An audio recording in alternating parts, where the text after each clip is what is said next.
Listen, Brandon here. So glad to see you again. I hope you are watching. I'm here today to encourage you, to ask you to go to YouTube, like our page, subscribe, because one of the reasons we were down, that we didn't put out any podcasts towards the end of last year, is because we were busy working. We were busy working on our new space that I'm sitting in, I'm so proud of. And the only way you can see it is if you go to YouTube. So make sure you go to our YouTube page. It's Dear White Teacher.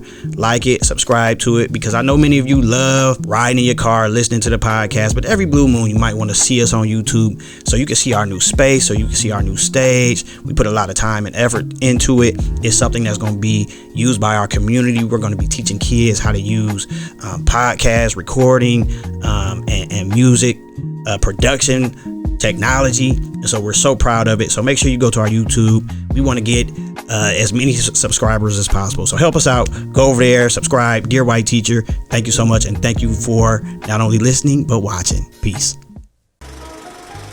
It's not gonna take a book. It's gonna take experience. There's no code switching. I'm gonna give it to you real. I need you to understand this is what our culture deals with. This is what it's like. Y'all hold y'all colleague accountable. Y'all put the pressure where they know not in our building, you ain't gonna underserve our kids. They wasn't prepared to teach urban students.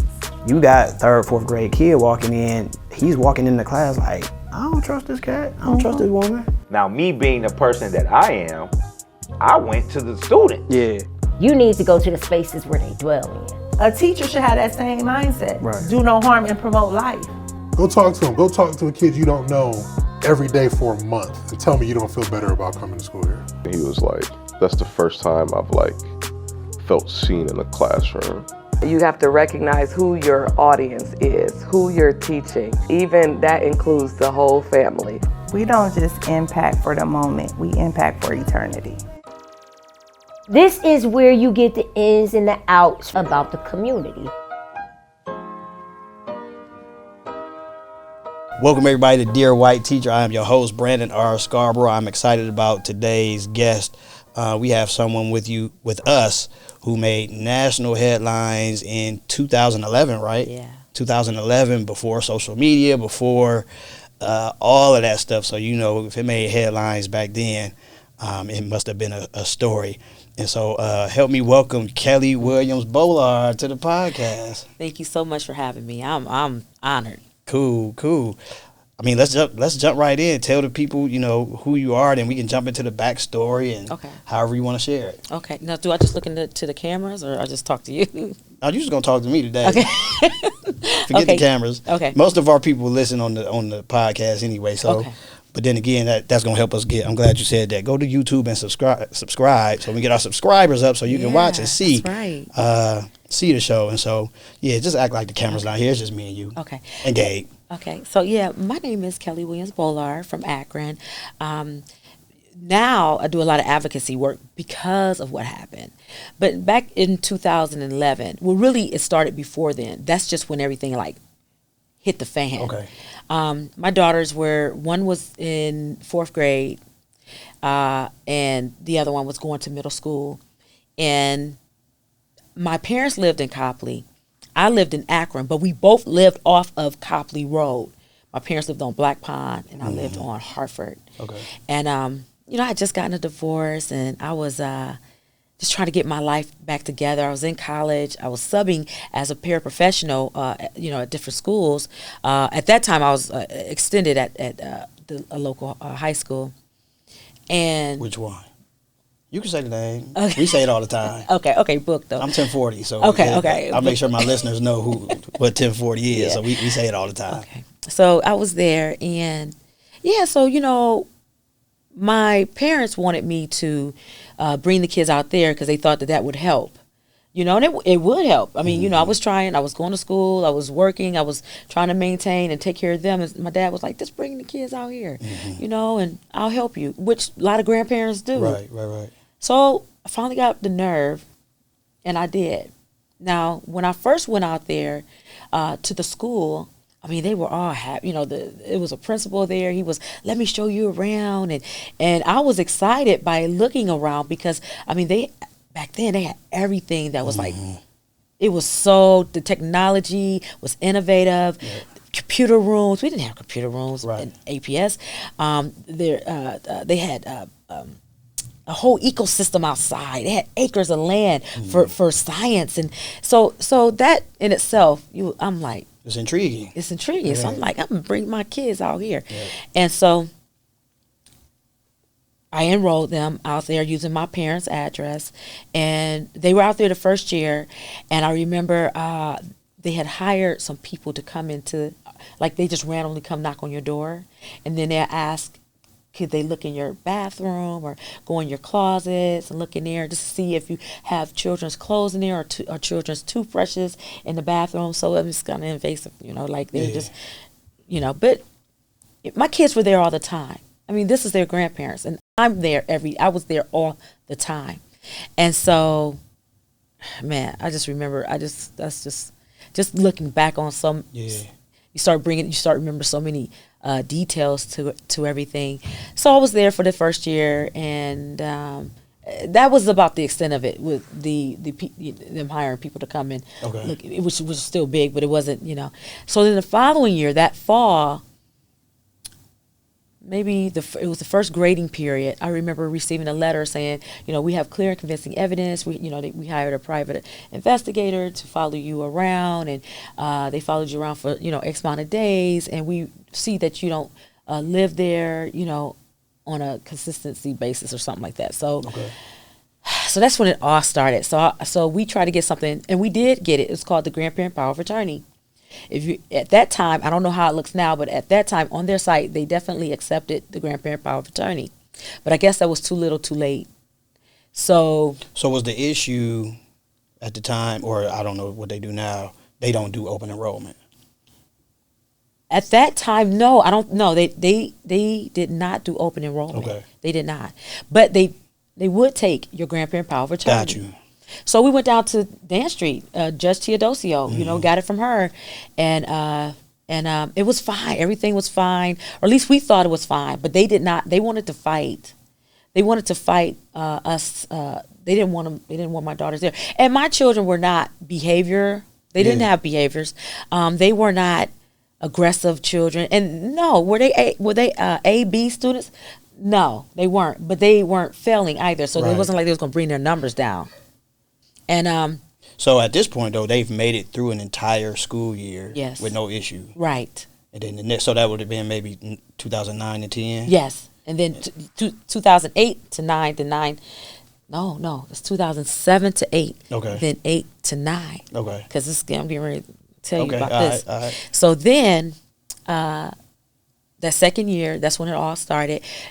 And they didn't want them there. We didn't even know that they were fighting it, because once we gave them the Grandparent Power of Attorney, we were just like, that was, we thought, well, they were going to Judge Teodosio or back and forth with them.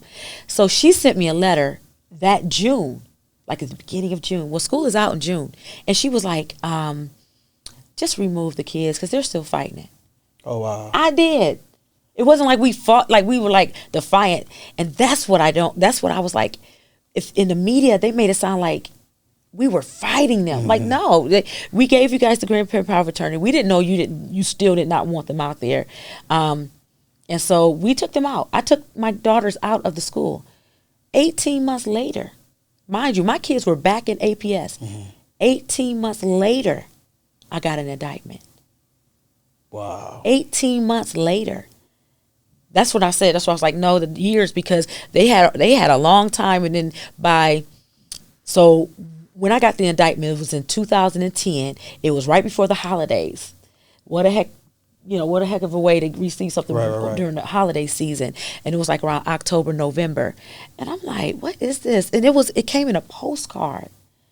It was like Kellie Williams Bolar versus the state of Ohio. So it didn't even say Copley. It just said the state of Ohio. And I've never been indicted before, so I didn't know what. I didn't know what was what. I called my dad, and I was like, Dad, I got this postcard. And the postcard said Ohio versus me, And he was like, come over, So I went over there and checked his mailbox. He got one, too. So that's when the process began. So we go downtown, and that's how we found out. We had Judge Cosgrove, and that's when we found out that it was the school that was going up against us. And It was the scariest thing in my entire sure. life.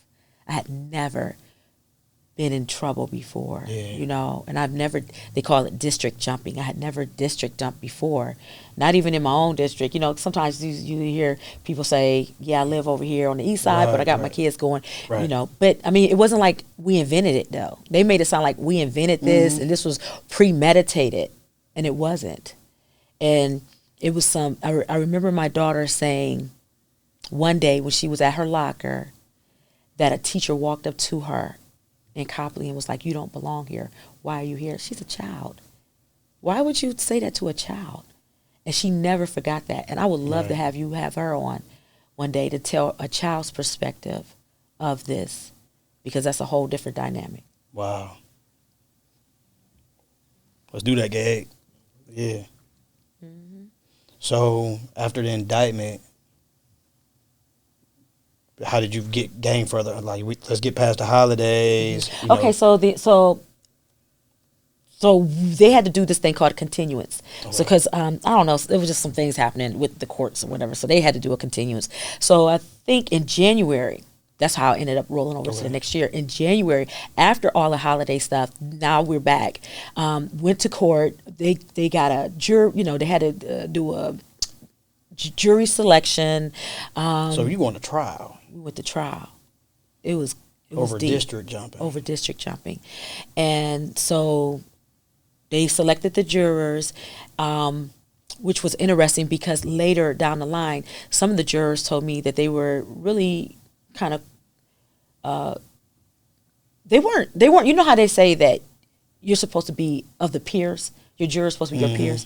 Well, none of them was my peers. Got you. I promise you that. Not one. And so, but this one gentleman, I remember him coming to me later on, and he was like, do you remember me? And I'm like, no.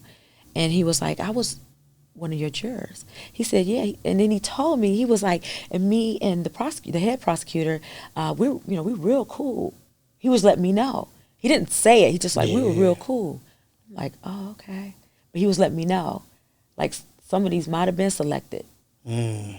And I was just like, oh, okay. He was an older guy, older man, maybe a pastor or something. You know, he was definitely, I guess, involved in the community, and, you know, and stuff. And I can't remember his name, but I just remember that moment when he said that to me. It stood out. But so moving on. So went to trial. It lasted, 3 or 4 days.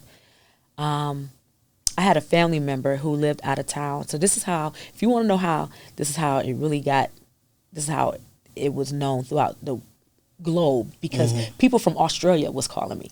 Wow. So let me tell you what happened. I have an aunt, and she lives in the South, and she's a wonderful woman, I'm telling you. And you're not going to mess with her family, right? She felt it was unjust, overzealous prosecution, right. And it was. And it didn't fit the crime, the punishment. And so she said she stayed up for 3 days, never did she sleep. And she learned how to, that Associated Press, AP, Associated Press down at the bottom of the, she learned. Man, that was so long ago. Wow. Yeah. She learned how to connect it. She was learning how to put something, and she put something in there. She kept trying to get the like, nowadays it's hashtag. That's how you get everybody look at your stuff or whatever. So back then it was Associated Press, and she was able to connect it to, and she put in some keywords, and then she said it hit. She watched it. So the next thing you know, it just went, and it just didn't stop. And she was like, oh, she got nervous. She was like, what on earth did I just do? And so that's how the attention was drawn in. Because let me tell you something, no one wants you to invade in their world, the justice system. Right.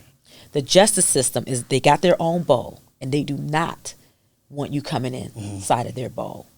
And so they were not happy that so many people found out about it. And it didn't take very long. Once it hit, it did not take very long. Right. It wasn't like it was just here in Cleveland that knew, and stuff. And so now you got the opinion of the people, and it's at a massive point, right? So now they're really mad. So now they're like, oh my goodness, it was crazy. They were not happy. And I remember people saying that the judge had to unplug her phone out of the chambers because there was so many people contacting her and stuff. Yeah. Now I don't know how true that is, but I definitely heard that from a Pastor Glenn. Okay. Pastor Glenn was he was really supportive at that time. As a matter of fact, he had spoke for me during that time. He was like, because I had to do. They wanted me to do. Goodness, it's been a while now. I think they wanted me to do 70 hours of community service. They wanted me to write so many pages to say what I did was not right. They wanted, of course, to be on probation for several years, fingerprinting, mugshot, all of that, which is all humiliation. Yeah. To try to, probably, of course, break my spirit and to deter, as Judge Cosgrove stated on the news, is to deter any other parent to do what I had done, and stuff. And it's crazy because it's like, do you really think right now there's no one's district jumping? Yeah. So, I saw you on my guy John Morgan's podcast. Yeah, he's a wonderful person. Yeah. He's been on here too. But he was a student at the time, or before that, but he was an athlete. And he talked about how he knew, that was going on, but none of the athletes got bothered. Right. And people were saying that. Like, people were telling us, it was like, there's people that live in Akron that are on a basketball team, but they are football, but they attend Copley, but they're, they just kind of, that's swept under the rug. And then, but, it was like hearsay back then. Yeah. So to sit there with him and him tell me that, I just got all emotional at that moment because I was like, what? And he was like, he was one and stuff. And that it's just so unjust. It's just, what was their purpose in doing all of that? So from the time you took the girls out, you don't know any of this is going on in the background until you get the postcard in the mail. Right. So after that, did you ever learn who was the person or persons pushing kind of to get you? I'm pretty sure it was the treasurer. It was the treasurer and the superintendent. Okay. Though I think I'm not, I can't say everyone, I don't know everyone, but right. If I can recall, I'm pretty sure it was the treasurer and the superintendent.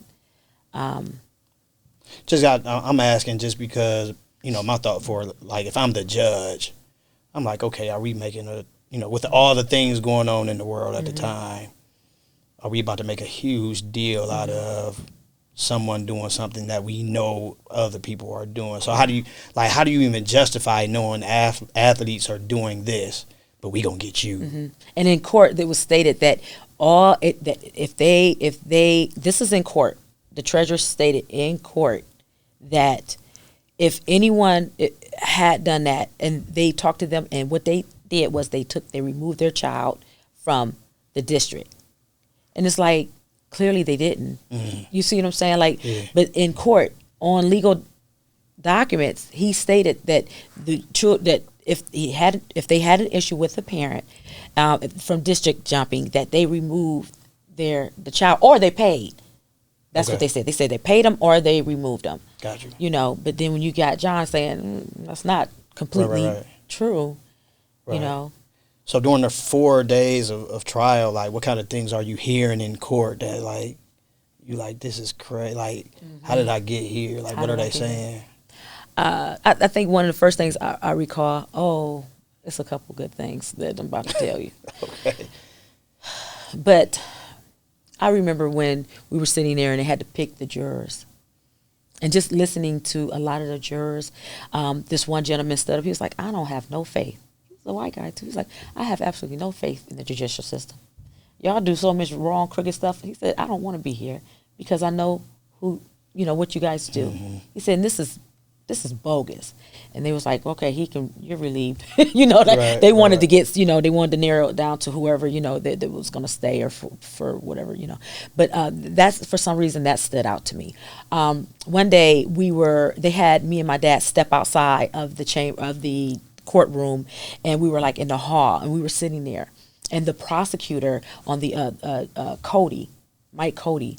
I remember him walking out, and I think he was talking to one of the people in Copley, and he said it in distance where we can clearly hear him. And I remember him stating, he said, "Yeah, justice is just like beauty; it's in the eye of the beholder." Oh wow! And I was like, me and my dad looked at each other. We was like, "Oh, it's over. Yeah. This is a problem. You know, we're done. This is getting ready to be real ugly." So I don't think you touched on that yet. Your dad was indicted as well. Yes. Yeah, me and my dad was indicted as well. Grand theft and tampering with documents. And it was 3. Grand theft. Mm-hmm.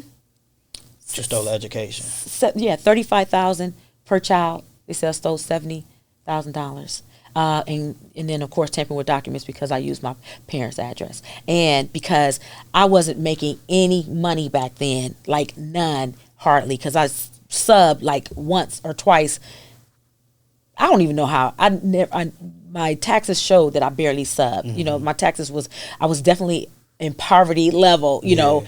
And so they were saying, well, look at her. She wrote, they couldn't deny that I was in poverty, but they're showing all of my documents, all my paperwork up there. And they're trying, the whole objective was to make me look like I am this horrible individual. I'm this horrible liar individual that is just, you know, that you just can't believe anything. I remember at the end, Mike Cody, and it's on YouTube. It's on YouTube because Good Morning America has, I believe it still should be on there. At the very end, you can hear the prosecutor screaming, saying, you know, like, why would you believe anything that's coming out of her mouth? You know, why would you believe anything? Like, you could just, the thickness of them building up, just trying to make me seem like I'm just this horrible person.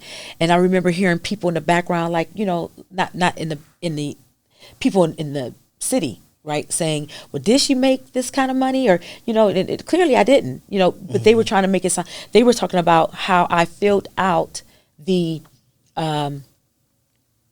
application for the food subsidy for their lunches.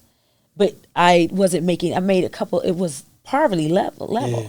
And so it was just so many things to this. It was just like, it make you wonder. Then it make you think, I have no trust in the judicial system. These are litigation gangsters. Yeah. Like, this is no way that this should be going on. I remember at my mom and dad's house crying, just in their hallway, on my knees, asking God why. Mm-hmm. And what is it? What did I do? And whatever I did, you know, I'm sorry. Like, whatever I did, I'm sorry. Because back then I was very quiet, you know, under the radar. You might have known my name, you might have not have known my name. Right. Like, and if you did, it was just like, you know, it was nothing. No one knew. I wasn't a popular person in school. I wasn't, you know what I'm saying? So just a regular individual, you know, and that just threw me to another level out here in the world. And I just felt like this little bitty ant in this great big world. And it was depression at its most. Were you ever able to say in court that your motivation was solely to get your girls a better education? I had said that I needed them to be educated, but also you have to be careful. I had to be careful because I'm like, I work for Akron Public Schools. Got you. You see, yeah. I work for Akron Public Schools, so I can't just be like, they are jacked up, right, you know, right. What? You know, so you can't say that. So you have to be careful saying that. And also, you know, my kids, my oldest one, I felt like the kids at the school that she was going to at that time was Schumacher, and I felt like they were bullying her. I felt like her she wasn't, I mean, that was, at that time, if anyone look up the records, it was a failing school. Gotcha. I don't know where it's at now, and it's been some time, and they got a new building and new staff and all that. But back then, definitely, it was a F that was going on in that building. Got you. So, trial is 3-4 days. Mm-hmm. What's the end result? So, they make us go outside, and they gotta go and they gotta court, adjourn or whatever. So they go into another room and they talk about it, and I guess they gotta figure out what level or whatever. And so that's what maybe, and it didn't take long at all. Okay. And they said, if it don't take long, you probably, it's not good. It's when they take a long time. It's when thinking and processing. So they did not take very long because I'm telling you, it's designed you really got to be an awesome defender. You got to be an awesome defender. And my friend told me about that attorney I had, and I didn't know at the time, but he was like some kind of guy who just take people who do drugs, and he helped them get off, or he helped them lesser time. So he was not he was not prepared for what you was going right. through. And there are educational lawyers for that. Well, I didn't know that, but anyway, you had no reason to. You right. just sent your kids to school. Yeah, I'm just a mom, just trying to make it. You know, Yeah. I'm not. I'm just a regular person, just trying to make it. I'm not trying to do anything scandalous. Right. But wait, I'm trying to get back to the questions you asked me before I got derailed. What did you just say? You said... It's a good question. You said at the end, when I got... Okay, no. You said at the end... Oh, trial, end of trial. So, so the last day, I remember we had to go out and wait. So we're sitting outside on the benches or, the side, and we're just waiting, and then we go in. And then they was like, I'm guilty. They said, you guilty on grand theft. You're guilty on tampering with documents. You just guilty. So you and your dad were the same Yeah, charges. we had one attorney. We had that same attorney. We had to share him, which was honestly a conflict of interest. That he was not supposed to take us both on at the same time. But me and my dad sat right beside each other, and so they had to let my dad off because my dad didn't do any of that. He didn't enroll him. I did. That was his house, his property. And so so I'll get to my father. So I remember, so they said normally if you have to go to jail, they give you time to like prepare, go home, get things in order, say goodbye to some loved ones or something. But they didn't do none of that. They told me go straight to jail right there. It's like so you got jail. So your sentence after being found guilty was what? My sentence was 10 days down at the county with the several years probation and all, checking in every month and like that. But so and I remember, oh gosh, I remember when I left out of the courtroom, I screamed so bad because I was so distraught. I was just felt like it was just the end of my life. Yeah. Oh, you don't know. Because I'm not aware. Are those felonies? Yes. Yeah. Yes. And so the sheriffs walked me out, and then they had to walk me back in because I guess Judge Cosgrove didn't. I can't remember exactly what happened, but she didn't do something. So I had to go back in there, and then they had to little tidy up some ends that they had to say to me. Then I came back out. When I walked back out, it's wall to wall. Lights, like cameras flashing, and I got because someone had.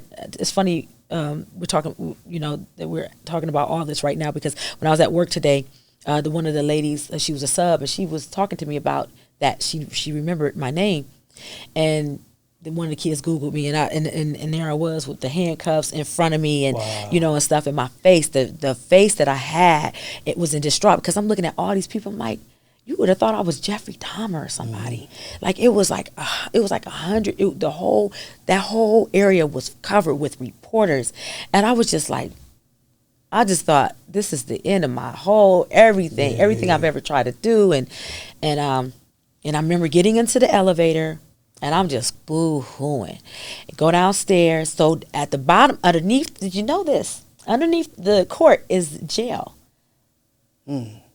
I'm pretty sure. It's been a while, but when you go all the way downstairs, there's like jail. Okay. So I'm sitting there on a bench, right, and I'm only female there, and everyone else is all men, and they're all shackled to each other, like the chain gang. They're all shackled to each other, and I'm sitting there, and there's a wall real close to me, and the wall has a whole bunch of shackle chains, orange and silver. I remember that profoundly, orange and silver. And I'm just looking, and I'm shackled and everything, and I'm crying. And all these men is walking. They all looking at me like, why is she crying? Right.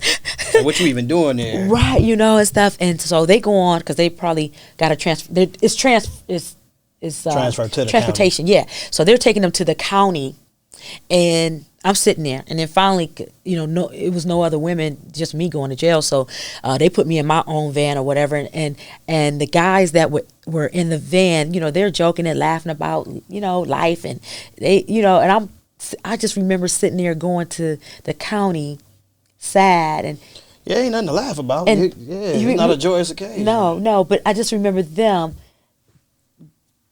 'Cause I guess that's just their job. Yeah. That's their job, is to transport felons and people who murderers and rapists and people that's doing all kind of things. That's their job. So they're just up there in the front, just kicking it, laughing, and I'm looking at them like, how can you? What's so funny? What is this? And where's the sympathy?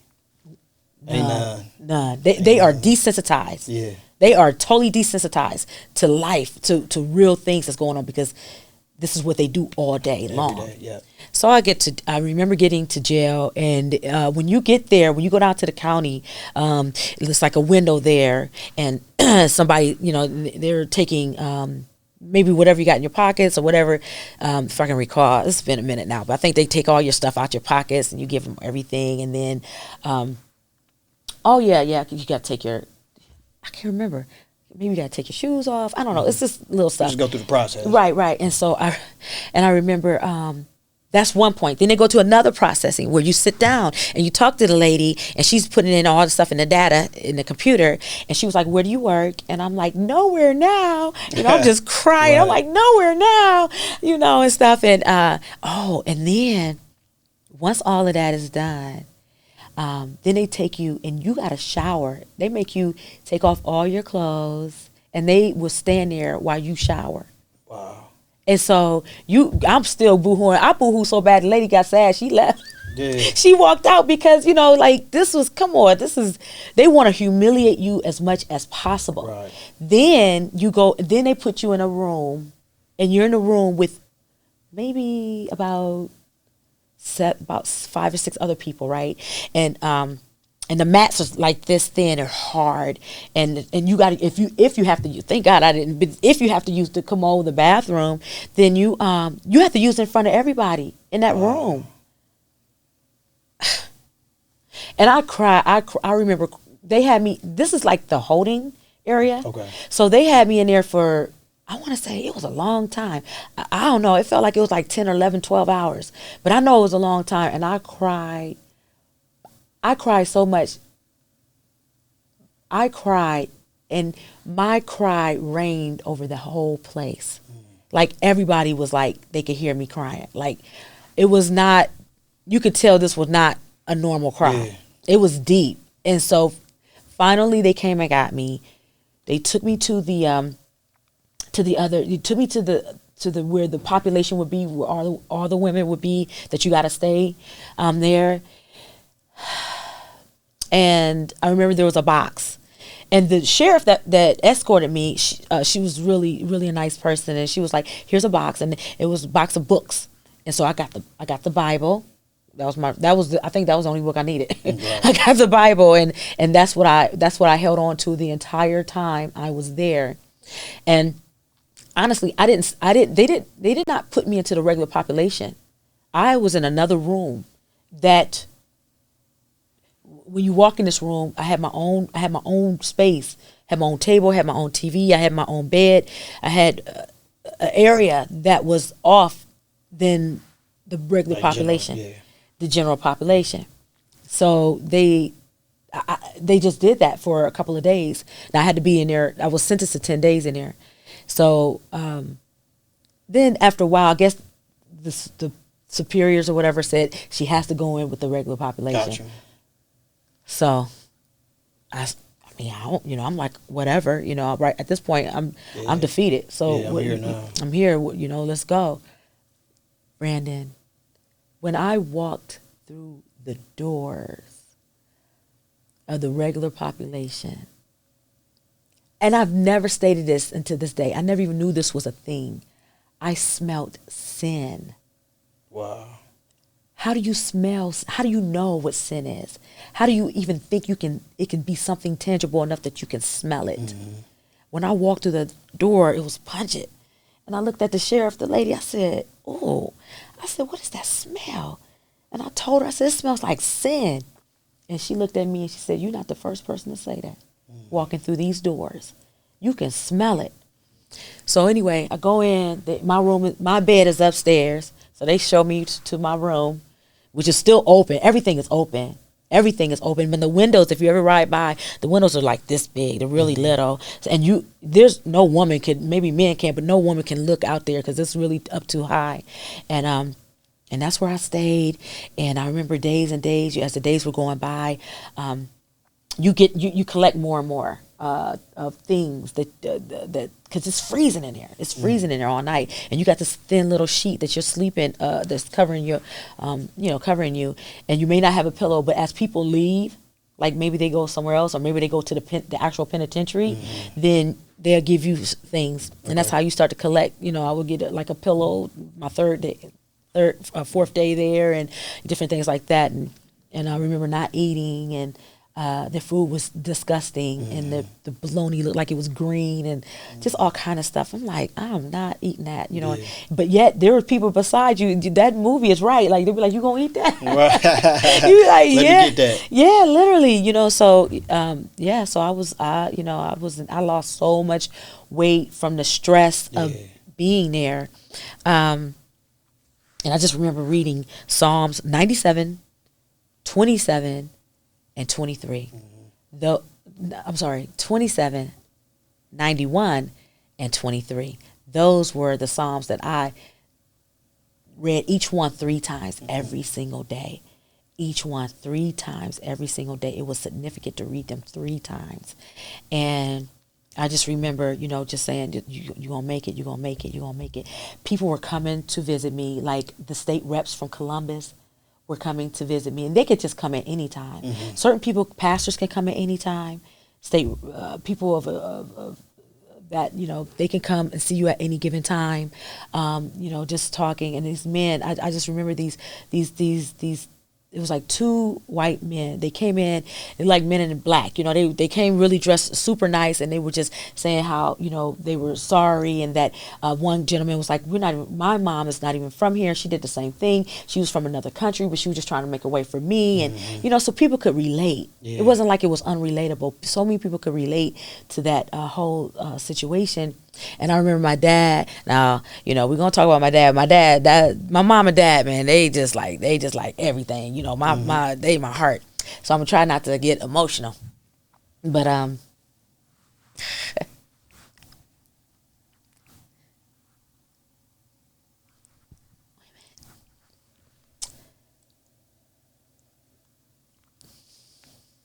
so thanks. So I remember first time we had to use the dog. I remember sitting there, and my dad came to visit me, and I went. They still let me go into a certain room where everybody couldn't go in there, but I was allowed to go in this little room. And my dad came, and he was talking to me on the phone, and it's glass, right? It's glass, and right before he left, every time he would come see me, he would always put his finger on the glass. So we'd go like this. Right. I just thought that was so sweet. Because, my dad, he probably thought I put us in a bad situation. And I didn't want him to think that I said I was not going to cry. Yeah. I'm telling you, I said I wasn't. I was like, you can't do that. You can't do that. Yeah, you can. It's got to bring, stay positive. Because the only way you can stay positive, you got to stay positive. It's too much junk out here. It's too much depression and sadness, and you have to stay positive. And I don't want people to think I'm sad, because I'm not. I'm a very happy person. It's just when you bring back certain things in your life, it does touch you. And it's so there. But so I remember that. And then, so if I'm already crying, we can just go ahead and talk about about that. Yeah. So whichever way you want to go, whatever makes you feel best. So I remember. So what happened with him with the trial? Again, they couldn't do anything with him, so he had to drop his charges. But my dad was. I remember my dad standing before the judge, and he said, "We're being persecuted and prosecuted." Like the judgment, because they were so hell bent on trying to make us seem like we're just these horrible individuals, and so with my dad, they was like, well, they started just they had never the charges were the charges.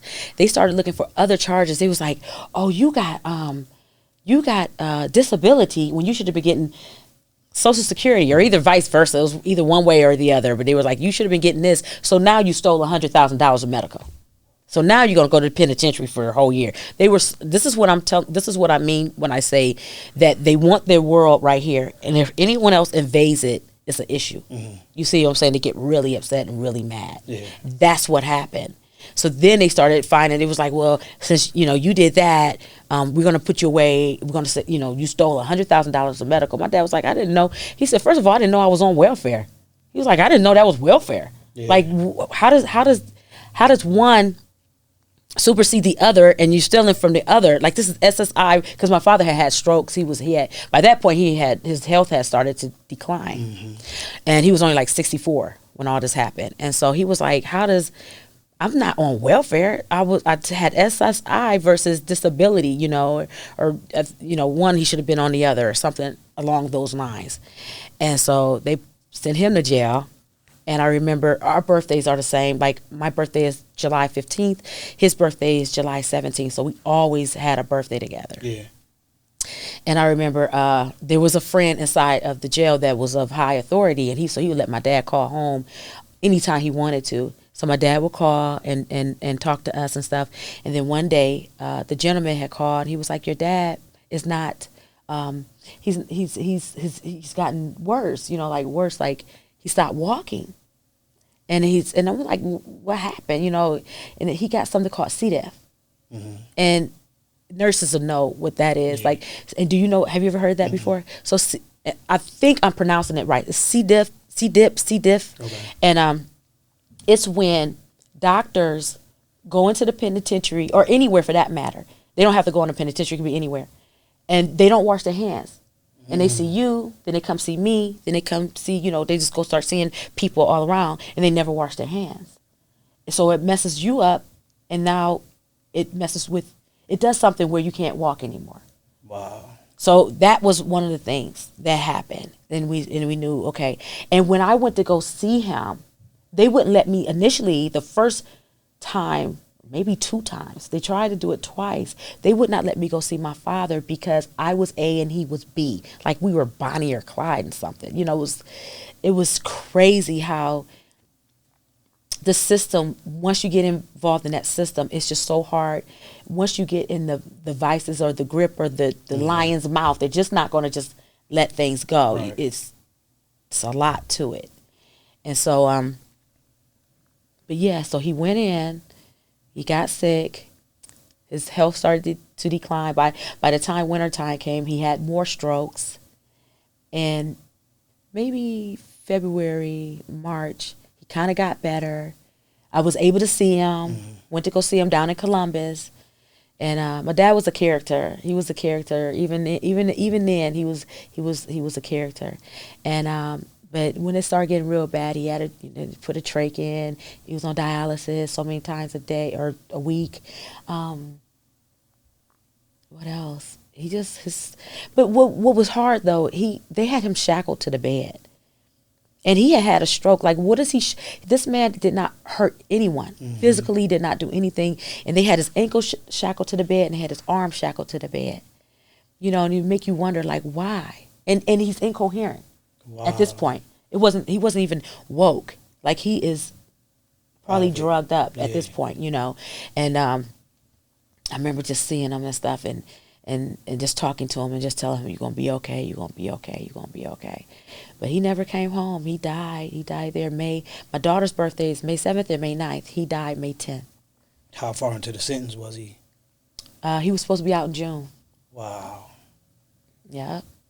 So you believe if the school piece would have never happened, then whatever they came up with as far as this SSI. Yeah, that probably wouldn't have never, it probably wouldn't have never came about, I don't think so, because it happened after he said that, and he had told them that he had said it in front of the judge. He was like, "I'm sick, I'm on this, I'm on disability," or, so they look into that. They fine tooth comb. They'll find anything they can. So you do the full 10 days? I did 9 out of the 10. The ninth day, I'm downstairs journaling. I journaled the whole time. And I tell people, anytime you are in distraught or you're feeling some kind of way, journal. Journal relieves so much. It's therapeutic. It's therapy. Journal. So I was journaling, talking about everything that was going on there inside, the women, how they were, what they were saying, just anything, the weather, just everything. I was journaling that day, and I remember sitting there at the table, and they came in, and they told me that I can get my things, and that I was able to go home. I'm like, what? I was so excited. I'm sure. I was so excited, and it was something else I was going to say before that, though. Maybe to come back. But it was about my experience there. Okay. But I'll come back to it. I mean, everything I did when I called home, you're able to call home so many times, a day. I think you're allowed to call home like 3 times a day. So I would try to call home, and I remember them taping everything and then publicly showing it. Look at her. She knew. This is what they were saying. She knew that this was going to happen. No, I didn't. I was talking about. So I want to make sure I'm saying this clear. So one day I called home. I'm talking to my mom on the phone, and I said, "Mom, you remember that lady? There was this lady. She was like a lady in church, but she had, for some reason, had said something to me, and I was like, what? Like, oh, you tripping? She was like, no, I'm telling you what I know, and I was like, okay. And then when all this happened, it resonated to me right then. And I was like, Mom, remember that lady? So they took that, because opinion of the people is important to the courts. They can't look like they're wrong. Right. So they would take what happened to me, and look, this is what she said here. Look, this is what she said here. She knew that. Nobody, I didn't know I was going to go to jail because my kids, I went out there. Y'all did all of this. Yeah. I'm living my life. It's 18 months later. Make it make sense. So it was just so much to the So puzzle. what was life like, after you get out? So when you get out, is the case over with? Like, what was the final judge? Not judge. What's his name? John Kasich, our governor. He got involved while I was in jail. Okay. John Kasich was like, you cannot go and put every mom that district drunk in jail. You just can't do that. So he got involved immediately. And so that was a good thing, but maybe it was a good thing, but I think that also some people were mad because they're like, why would he put her case on top of this big pile of individuals that are trying their best to maybe be freed, from their situation. And maybe they've been in jail for 30 years or 20 So is that years. why you only did 9 days out of 10? It was because of him? I think the judge did that. Okay. I think Judge Cosgrove did that. I don't know for certain. And so that fall, so I gets out in January. That fall, I have to go down to Columbus, and I have to go before that are they called parole? Is that like the state Probation? Parole? Yeah, you got to go before all these people to tell your story, so your felonies can be reduced exonerated. Yes, and so it was like maybe 12 people. Okay. I can't even remember. It's been so long, and I was distracted there too because it was just so many. It was just so many cameras there, so many people there, and this is like expunged, not exonerated. Expunged, yes. Yeah. And so they were all there and stuff, and what the crazy thing was, as they were talking to me, they were Googling my name, like it didn't make sense. Like they were Googling my name. I can tell that they were Googling my name to ask me certain questions. Like, you didn't have this stuff written out to ask me. They were asking me certain things that I had used to do. Like this one lady said, "You did artist, body magic. What is that?" I was like, "But it's a girdle that women were selling back then. It was a big thing. It was just crazy. It's just like, it was just weird." So what was the outcome of that? So they denied it. Okay. And John Kasich overrode that. Really? And he was just like, no. He's like, come on. He was like, I'm not gonna. So you went through all that only for your felonies to be expunged. For them to be all reduced. Okay. To misdemeanors, to the lowest misdemeanor. Gotcha. And so I was happy about that though. You know, and I still have that. I have it in a plaque, and I should have brought it. I had it in a big old plaque at home that states, you know, what everything was reduced to. So fast forward to now you started out saying advocacy and you're speaking and doing things in education. How we kind of probably can figure out how that played a part into what you do now. So. Mm-hmm.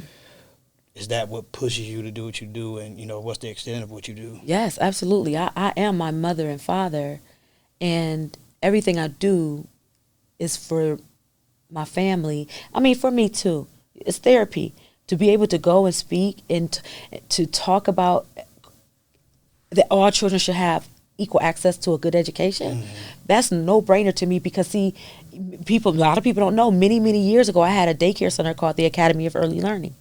Well, you wouldn't make that name unless you were passionate about education. Right. And I was only like 22, 23 then.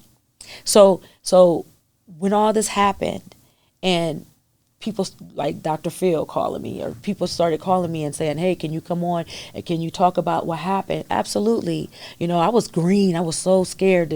I never really flown by myself. You went on Dr. Phil? Yeah. He was the Talk. It was a show called The Talk. Okay.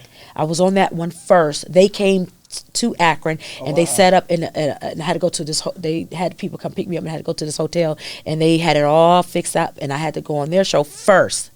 Me and my attorney. Now this is a different attorney. This is an attorney from the Justice Center in Columbus area. Okay. He came up to help me get all that exonerated. Okay. Right after. Okay. So, went on there first. Dr. Phil called. Went on his show. Went on this another gentleman's show in New York, and I've been on quite a few shows, talk shows, just advocating for not what happened to me happened to me. Mm-hmm. It's done. That chapter's written. Right. So, but I don't want it to ever happen to another mom, dad, grandparent, guardian. If all you're doing is wanting your child to have a good education and be safe, then I'm there. And people call me, the Bushes. I've done work for Jeb Bush several times, and he'll call me. I'll go to wherever he needs me to go. I've done work South by Southwest. You ever heard of them? Mm-hmm. I've done work there last year in I think is that Austin, Texas there? Houston or Austin? I know it's Texas. Texas. So I was there doing work with them there, talking about what happened. And then it's an awesome way to network too, because I end up working with talking with Run DMC, the one guy from Run DMC. I don't know all their names, but it was one of them. But it was one of them. There's only 2 left out of 3. Right. I don't want to show my lack of hip hop intelligence. I don't know I do not, but I just know that he was there because he was talking about his. He's one that's left. It's either Red Run or. Yeah. Nobody ain't about to do it. Yeah, I know, right? Just showing my age. But so I just say all that to say is that my advocacy work is very dear and near to my heart. Yeah. I don't care. I probably do that until I'm no longer on this planet, know. And again, it's therapy. Mm-hmm. To be able to talk, even though I might get emotional, that makes my dad alive. Yeah. It makes him here. It makes him current. It makes him relevant. It makes his name will never be in vain. My dad, when I was a little girl, he used to always tell me and my brother, I will die for you. That's powerful. Yeah. But I didn't know how powerful it was. As a child, you don't, okay, daddy, sure. And my dad was like, I will die for you. Never. That's, how strong words are. You have to, and I tell my students this all the time, be careful what you say. Yeah. Because it could come back in ways that you don't even realize. You have to be careful what you speak. Because my daddy, when he used to always tell me, thoughts become things with wings that fly. So you have to be, it's all about your thought and creation and what you say out, in the world, because it's a boomerang. Yeah. You come back, and stuff. But yeah, my dad was awesome. He was a good guy, and him and my mom. And so his legacy will always be as long as I can talk and tell it, and stuff. It's our story. Yeah. That's amazing, man. That's a heck of a story. Thank you for coming and sharing it with us. And we love to hear the perspective of your daughter. I can imagine going through that as a child and, having to navigate that during that time. And so we might have to do a part 2. Absolutely. Yeah. And I also want to say, too, is that even though, like, I do a lot of, so listen, I am a liaison for Available to All. If you guys look up Available to All organization, they fight endlessly for equality of education. They are fighting for they are starting to push the no more lines. Okay. It's over 50 organizations now since what happened to my situation who have all come together to fight against, and they're trying to get rid of zones. For school zones. So we got them. We have Yes Every Kid, lady named Erica Jedinek. They are very involved in No More Lines. So I definitely have to, gosh, that's crazy for me to sit here and not bring that up because, I do a lot of advocacy work for those 2 organizations in itself. And then do a little affiliates for people who, and I always want to say this too, if someone has like a educational tool that they want publicized, let me know and I'll post it and I'll put it on my site or my Instagram, or I have them on my Instagram so they can talk about their product. I love, doing that and promoting if anything for the children, Right. And then lastly, like another reason why I feel like I am in a better place now than even 6 months ago is because I started like changing my whole plant base, like, what I'm saying, like the way I eat and things too. I think that has a big thing with your mood or your depression and different things of that nature. So I know that I came on to talk about that, but I also think that it's important for people to always try to stay healthy in what they're doing out here. That helps keep your mind clear. It helps for you to be able to sleep at night and to always make sure if you have anything, write it down, journal. That's so important. Write a book, tell your story, I have a book and I meant to bring it and I'm going to bring it to you at a later date, an autobiography. Write your story because you don't know who else you're going to impact. You don't know, so many people I talk to, I don't want to tell my story because maybe you might look at me or you might judge me, but you don't know, why are we here? Why are we here on this planet? You don't know who you're going to affect, whose life you're going to be able to change in a positive way. So you have to, just take your time, think about it, write things down that you don't mind sharing because you don't know whose life you're going to change. That's it. You sure? I'm sure. All right. I'm sure. If you got more, it's cool. That's it, okay. Nah, so, I did so you said more. So. Give me one more. One more.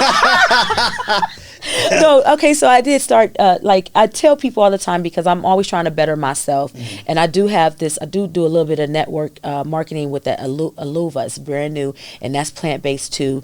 And I love to bring more people in because I think that's making me feel so good about myself. And it's all natural. And it's like, you can have leaky gut and don't know you have leaky gut. And that's what causes brain fog. That's what causes stomach digestion issues. That's what causes you not to sleep at night. So all those different things in there. And that's important to get yourself together. And me having these products, I just started it literally like a week ago. But I was like, I want to bring that up because it makes me feel good. Okay. And so I can't sit here and have this and people, and I'm feeling better about myself on the inside and operating in a good homeostasis balance, which means properly, and don't say anything, because you don't know who might hear this and it can benefit them. Yeah. No, it sounds wonderful. I eat chitlins, so I mean. No chitlins. Yeah, my mama eat chitlins. Yeah, I'm not giving that up. So I believe you though. I believe you. Hey, listen, thank you so much for sharing your story. Thank you for coming by and sharing that with everybody that's listening. So you can look into that camera and tell whatever you want to share about how people can find you, Instagram, social media, however you want to do it. Okay, this one here. Yes, ma'am. Hello, everyone. Absolutely. You can find me at Facebook. It's just Kellie Williams Bolar. I also have a KWB Speaks because I do travel and speak. If you need me for motivational speaking or for any kind of advocacy work, you can find me there. You can inbox me. Kellie, and my name is Kelley, and on Instagram is Kellie, Kelley _W_ the letter B. I'm easy to find. I'm not hard to find if you want to find me, and I would love to do some work with you to make make tomorrow a better day for our children across the world. Cool. We make sure we tag you in everything that we post and all that to make it easy for the people to find. Hey, thank you for tuning in. It's another episode of Dear White Teacher. See you next time. Peace.